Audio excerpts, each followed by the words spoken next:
जय हिंद दोस्तों, मैं हूं नितिन यादव और फोर्स एमपीपीएससी के इस ऑनलाइन प्लेटफॉर्म से जो 10वीं यूनिट एमपीपीएससी प्रारंभिक परीक्षा की 10वीं यूनिट के लिए जो शॉर्ट वीडियो सीरीज जो चल रही है, जहां पर बहुत महत्वपूर्ण आयोगों और संगठनों के बारे में आपको पढ़ाया जा रहा है और उसकी बहुत इंपॉर्टेंट जो जानकारी है काफी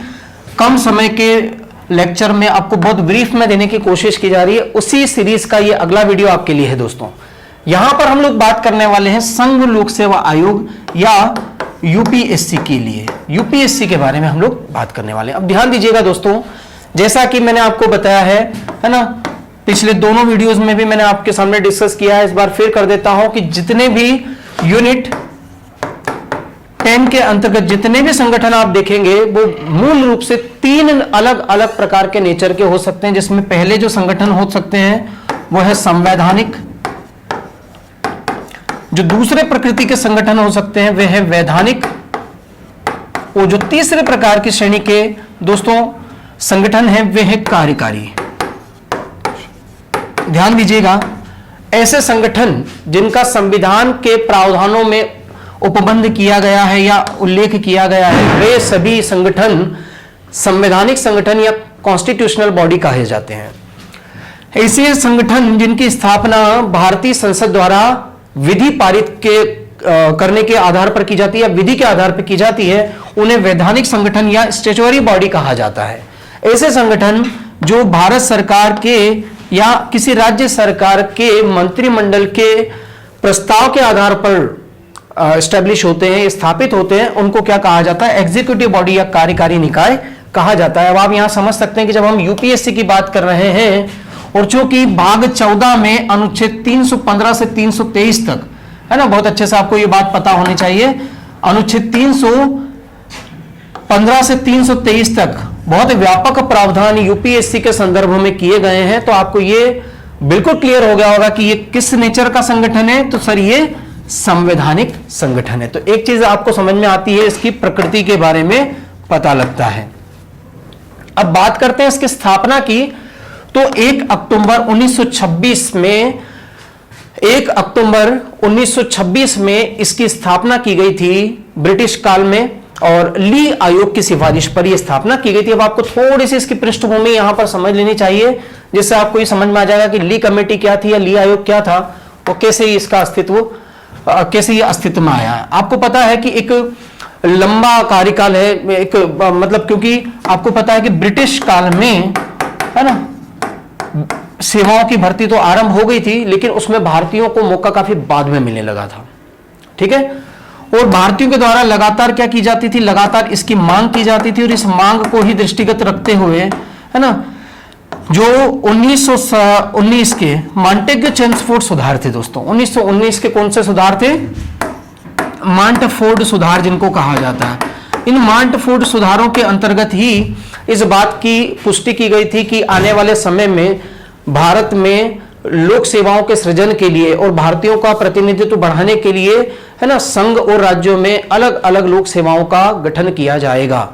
और इसी के आधार पर सन 1926 में, ध्यान दीजिएगा, सन 1926 में ली कमेटी की सिफारिश पर, जो कि एक ना जो अंग्रेज अधिकारी थे, और उन्होंने इसकी सिफारिश दी, और उसके आधार पर ही 1 अक्टूबर 1926 को यूपीएससी का गठन हुआ था दोस्तों। ठीक है, आगे आपको पता होना चाहिए कि जब 1935 का जब एक्ट आएगा, तो यहां पर 1935 के एक्ट के माध्यम से यूपीएससी के बाद में ही प्रांतों में भी लोक सेवा आयोग का गठन भी किया जाएगा। तो ये एक लंबी ऐतिहासिक पृष्ठभूमि का परिणाम है, जिसके माध्यम से यूपीएससी अपने वर्तमान अस्तित्व को प्राप्त कर सका है। अब इसके हम हेडक्वार्टर की बात करते हैं, तो इसका हेडक्वार्टर आप लोगों ने अक्सर देखा होगा कि जब भी जो टॉपर्स लोग जब उनका सिलेक्शन हो जाता है तो एक फोटो डालते हैं जिसमें यूपीएससी का पीछे भवन बताया जाता है, मतलब इंटरव्यू के पहले का वो अपना इमेज शेयर करते हैं। और वही जो कार्यालय है, जो मुख्यालय है यूपीएससी का, उसको धौलपुर हाउस के नाम से जाना जाता है दोस्तों, है ना। तो आपको पूछा जा सकता है कि उसका नाम क्या है, तो धौलपुर हाउस या धौलपुर भवन के नाम से उसको आपको जानना चाहिए। संरचना की बात करते हैं तो इसमें एक अध्यक्ष और 10 सदस्य हो सकते हैं। ध्यान देने की बात है कि ना ही अध्यक्ष और ना ही सदस्यों की किसी प्रकार की शैक्षणिक योग्यता का निर्धारण संविधान में नहीं किया गया है। पदावधि की बात करें तो अन्य आयोगों की तरह ही इसका भी जो कार्यकाल है वो 6 वर्ष की आयु या 6 वर्ष का कार्यकाल या 65 वर्ष की आयु जो भी पहले हो वहां तक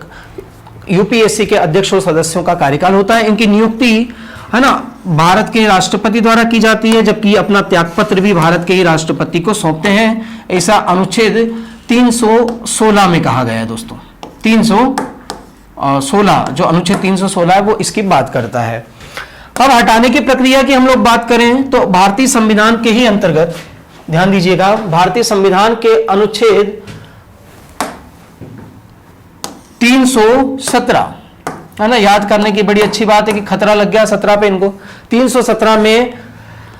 हटाने की प्रक्रिया का उल्लेख किया गया, जिसमें हटाने के लिए कुछ आधारों का भी उल्लेख किया गया। आधार क्या क्या हो सकते हैं देखिए दोस्तों,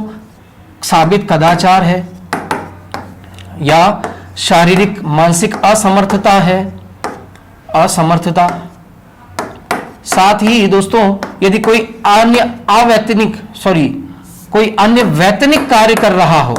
यानी कि भारत सरकार की इस नियुक्ति के अतिरिक्त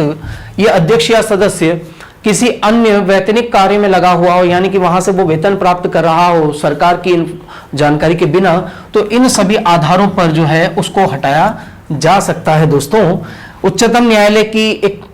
जांच होती है, राष्ट्रपति की सिफारिश पर उच्चतम न्यायालय की जांच, और अगर जांच में सही पाते हुए है ना उसको अप्रूवल दे दे यदि उच्चतम न्यायालय, तो राष्ट्रपति द्वारा उसको हटाया जा सकता है। और अनुच्छेद 145 के अनुसार ये जो सलाह होती है उच्चतम न्यायालय की, वो राष्ट्रपति के लिए बाध्यकारी सलाह होती है, अर्थात राष्ट्रपति को यूपीएससी के अध्यक्ष या सदस्य को हटाना ही होता है, ये अनिवार्य होता है। प्रथम अध्यक्ष की यदि हम बात करें, ये जो बहुत इंफॉर्मेशन जो है बड़ी इंपॉर्टेंट है कि जब ब्रिटिश काल में सर्वप्रथम यूपीएससी का गठन हुआ तो इसके पहले अध्यक्ष जो थे वो एक अंग्रेज अधिकारी थे जिनका नाम था सर रॉस बार्कर। यूपीएससी की पहली जो महिला अध्यक्ष हुई हैं वो हुई है रोज मिलियन बैथ्यू, और ये काफी बाद में सही जहां तक मुझे पता 90 के दशक में ये हुई थी। प्रथम भारतीय और स्वतंत्र भारत के प्रथम अध्यक्ष, यानी कि जब भारत की स्वतंत्रता प्राप्त हुई 1947 में है ना, उस समय जो इसके अध्यक्ष हुए थे वो एच के कृपलानी इसके अध्यक्ष थे, यानी कि भारत की स्वतंत्रता के बाद में यूपीएससी के अध्यक्ष एच के कृपलानी जी थे। यदि हम वर्तमान की बात करें तो आपके सामने है दोस्तों, वर्तमान के जो अध्यक्ष है वो श्री प्रदीप कुमार जोशी या प्रोफेसर प्रदीप कुमार जोशी संघ लोक सेवा आयोग के वर्तमान में अध्यक्ष हैं। तो आपको ये जो बहुत महत्वपूर्ण जानकारी है, जो कि प्रारंभिक परीक्षा में जो प्रश्न बनते हैं सामान्य श्रेणी के ही प्रश्न होते हैं दोस्तों, अगर आप लोग पेपर देखेंगे तो, और उसमें आपकी बड़ी मदद ये शॉर्ट वीडियो कर सकता है, जो कि बहुत कम समय में बहुत इंपॉर्टेंट जानकारी आपके लिए लेकर आता है। तो लगातार ऐसे वीडियो आपके लिए होंगे दोस्तों। आगे आने वाली सीरीज में हाउ टू प्रिपेयर, मतलब कैसे आप अपने नोट्स प्रिपेयर करें, कौन कौन सी बुक आपको पढ़ना चाहिए, क्या आपका टाइम टेबल होना चाहिए, ऐसी जो तैयारी के लिए जो बहुत मूल आवश्यकताएं, जो बहुत महत्वपूर्ण जानकारियां होती है, जो महत्वपूर्ण बातें होती है, उससे रिलेटेड वीडियोस भी हम लोग आपके लिए तैयार कर रहे हैं दोस्तों। तो लगातार आप इनको देखते रहिए, शेयर करते रहिए, इस चैनल को सब्सक्राइब करते रहिए और अपनी तैयारी को मजबूती प्रदान करते रहिए दोस्तों। जय हिंद।